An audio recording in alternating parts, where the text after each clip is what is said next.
gün ötüp bayağı nimeye öttüm hele. Şere kopya bilen pasportga bayağı metriklerini alganım barganım.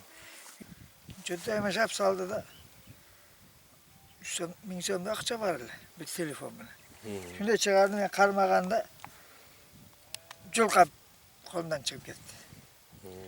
Çıkıp gitti de arkasından Julkap barıp jete albayım da. Keyin çoğun jolga çıksam militsiya turgan serjant.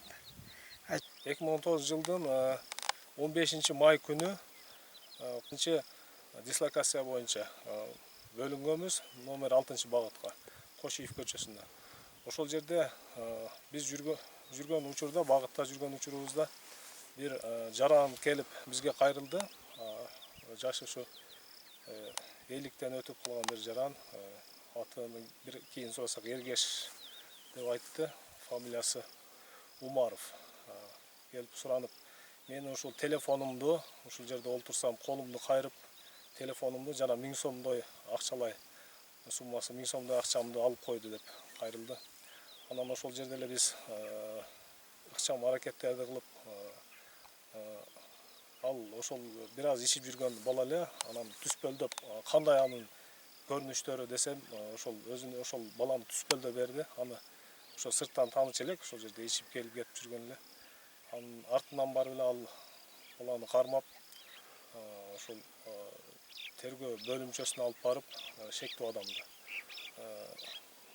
тергөө бөлүмчө Өзгөн райондук ички иштер бөлүмүнүн тергөө бөлүмчөсүнө тапшырып бердик.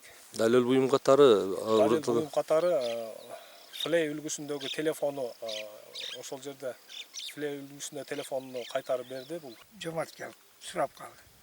Сураганда мен айттым шундай sarırak bala dedi. Sen bir aytıp kaldı, altın tırvayı dedi. Aşağıda tırıp durun deptirle, çürka varıp Narcak'tan karmap geldi. Karmap gelip ki, ma telefon sizdeki öyle dediler, o dedim.